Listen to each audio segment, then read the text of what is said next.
పిఠాపురం ఇచ్చిన బలం దేశ రాజకీయాల్లోనే మాట్లాడుకునేలా చేసింది. పిఠాపురం ఇచ్చిన బలం, ఒక్కడి విజయం జనసేన అధ్యక్షుని ఇక్కడ పంపించిన మేము గెలిపించుకుంటాం. ప్రజలు ఒక్క మాట అంటే మీరొక్కరు మీ గెలుపు మా పిఠాపురం మాది బాధ్యతని మీరు తీసుకున్నందుకు నేను కూటమి అభ్యర్థుల అందరి విజయానికి నేను కృషి చేశాను. మీరొక్కరు ఒక్క నియోజకవర్గం ఒక నాయకుడు వెన్నంటి ఉంటే ఈ రోజున 164 స్థానాల్ని కైవసం చేసుకొని కన్నీ వీని ఎరుగని రీతిలో ఇన్ని దశాబ్దాల ఆంధ్రప్రదేశ్ రాజకీయ చరిత్రలో ఇంత ఘన విజయం ఎవరూ చూడలేదు. దానికి బీజాలు ఇక్కడి నుంచే పడ్డాయి, పిఠాపురం నుంచే పడ్డాయి.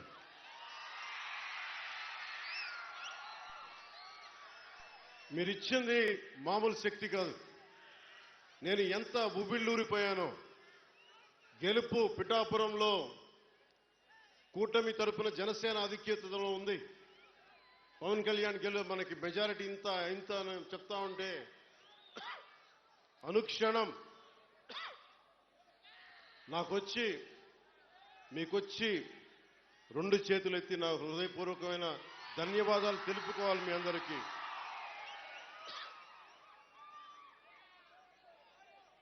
అనుక్షణం ఉబిళ్ళూరని. కానీ నేను ఒక కూటమిని కీలకంగా భారతీయ జనతా పార్టీ అగ్రనాయకత్వంతో సంప్రదింపులు జరిపిన వాడిని, కూటమిని ముందుకు తీసుకెళ్లిన వాడిని కాబట్టి నాకు బాధ్యతలు ఎక్కువైపోయాయి. ఢిల్లీ వెళ్ళాను, అందరినీ తీసుకెళ్ళాం, అందరితో మాట్లాడాం. మనకి ఏమేం కావాలి, ఎలాంటి పరిస్థితుల్లో ఉన్నాం వివరించే పరిస్థితులతో పాటు నాకు నిజానికి చెప్పాలంటే నేను ఎమ్మెల్యేగా కూడా అసలు నేనేం అనుకోలే. నా కర్తవ్యం ఒకటే, తల్లి డొక్కా సీతమ్మ చనిపోయి ఏ పుణ్యలోకాల్లో ఉంది. కానీ ఆకలిని ఎవరన్నా తల్లి డొక్కా సీతమ్మ నాకు ఆకలేస్తుంది అన్నం పెట్టు అంటే అందరూ బయటకు వచ్చేవారు. ఆవిడొచ్చి ఆకలున్న ప్రతి కడుపు నింపేది. అదే స్ఫూర్తితోటి కష్టంలో ఉన్న మన సగటు మనిషికి నిలబడాలి అన్న తపన తప్ప దాంట్లో పదవులు వస్తాయా అధికారం వస్తా నేనేం ఆశించలే. కానీ ఈ రోజున ఉప ముఖ్యమంత్రి ఇక్కడ ఎమ్మెల్యేగా గెలిపించడమే కాకుండా నేను కోరుకొని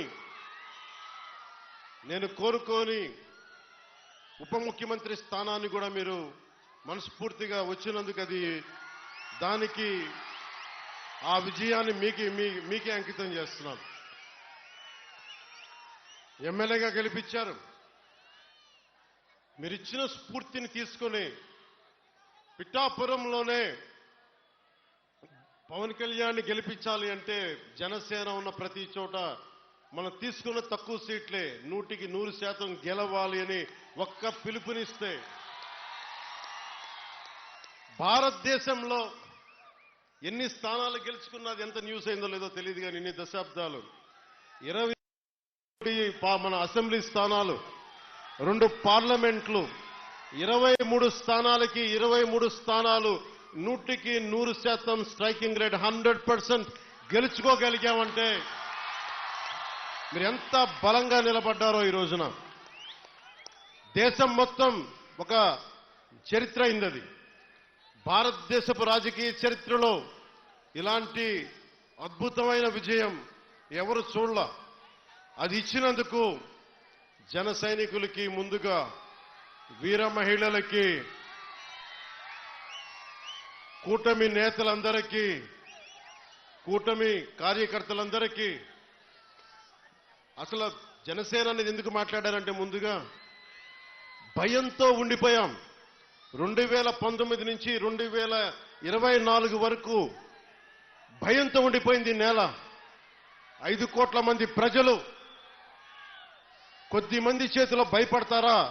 ఐపీఎస్లు, ఐఏఎస్లు, అధికార యంత్రాంగం భయపడిపోయే పరిస్థితుల్లో నేను బయటకు వచ్చి నిలబడితే అన్నా నీతో పాటు మేము ఉన్నామని మా తల్లులు, మా అక్క చెల్లెలు, మా ఆడపడుచులు, మా వీర మహిళలు రౌడీలకు ఎదురొచ్చారు, కేసులు పెట్టించుకున్నారు, అటెంప్ట్ మర్డర్ కేసులు కూడా పెట్టేశారు. ఇక జన సైనికులు మబ్బుల్లో పరిగెత్తే పిడుగులు లాంటి జన సైనికుల గురించి చెప్పక్కర్లా. మీరు ధైర్యం ఇస్తే కొత్త తరమే ఇంత పోటీ చేస్తున్నప్పుడు అనుభవం ఉన్న మన తరం ఎంత పోటీ చేయాలని తెలుగుదేశం నాయకులు బయటకు వచ్చారు. కేంద్రం మనకు అండగా ఉండి మనం ఎంకెంత బాగా పనిచేయాలని చెప్పి భారతీయ జనతా నాయకులు అందరం కలిపి ఈ రోజు వచ్చి 164 స్థానాల్ని బలంగా గెలుచుకొని ఒకటే అన్నారు కదా మనల్ని, నువ్వు అసెంబ్లీలోకి ఎలా అడుగు పెడతావో మేము చూస్తాం.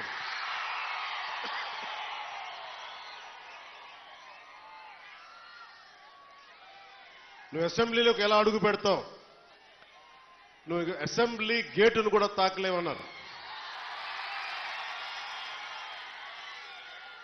నేను ఎంత సీరియస్గా తీసుకున్నా నాకు తెలియదు, నేను విన్నా వదిలేశా. కానీ మీరు ఇచ్చిన విజయం పిఠాపురంలో మీరు చాలా సీరియస్గా తీసుకున్నారు. మా వర్మ గారు చెప్పారు, గేటు నెట్టుకొని రావడం కాదు, బద్దలు కొట్టుకొని వస్తాడు పవన్ కళ్యాణ్. మా వర్మ గారు చెప్పిన ఆ వ్యాఖ్యలే, ఆ ప్రొఫెసీయే నిజమైంది ఈ రోజున. మరి నాకు ఇంత ఘన విజయం ఇచ్చిన మీకు నేను ఎంత రుణగ్రస్తుని. కన్నీరు తొడవలేని అధికారం ఎందుకు, నేను ఎప్పుడు చెప్తా ఉన్నా. నేను మీకు కష్టమైన క్లిష్టమైన పంచాయతీరాజ్ శాఖనే తీసుకున్నాను. చాలా మంది అడిగారు హోంశాఖ తీసుకోండి, లేదంటే ఫైనాన్స్ తీసుకోండి, లేదంటే రెవెన్యూ, ఇట్లాంటివన్నీ మాట్లాడుతున్నా. నాకేమొద్దు. ఈ రోడ్డు గ్రామ స్వరాజ్యం కోసం బాపూజీ కలలు కన్నారు. ఆ కలలు నెరవేర్చడం కోసం నేను పంచాయతీరాజ్ శాఖ తీసుకున్నాను.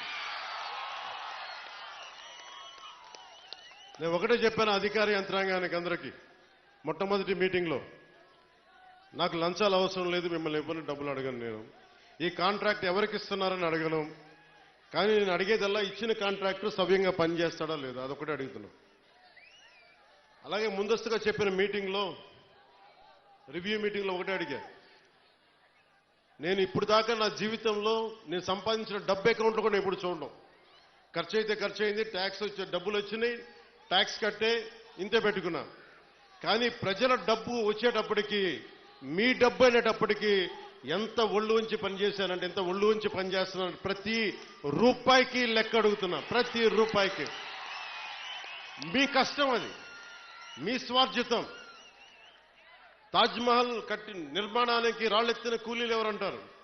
ఈ దేశ ప్రగతికి కండలు కరిగించింది ఎవరు? ఈ దేశ ప్రగతికి రక్తం మాంసాలని ధారపోసింది ఎవరు? అది ప్రజలు, అది మీరు. అందుకే నాకు బాధ్యత ఉంది. నేను మీకు ఈ రోజు నేను చెప్తా ఉన్నాను, ఆ రోజున ప్రమాణ స్వీకారం చేశాను.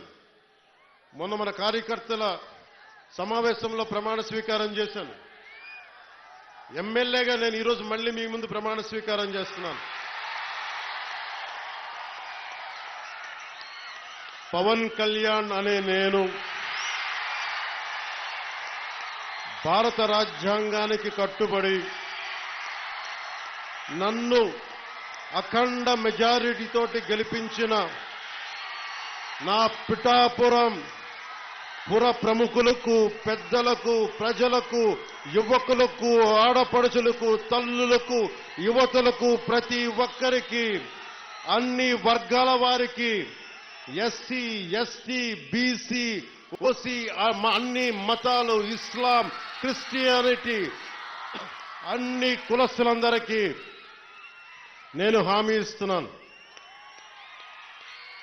మానవత్వాన్నే కాపాడుతాను, మీ అభ్యున్నతికే కష్టపడతాను. నేను లంచాలు తీసుకోను, నాకు అలాంటి అవసరం లేదు. మీ అభ్యున్నతికే నేను కష్టపడతాను.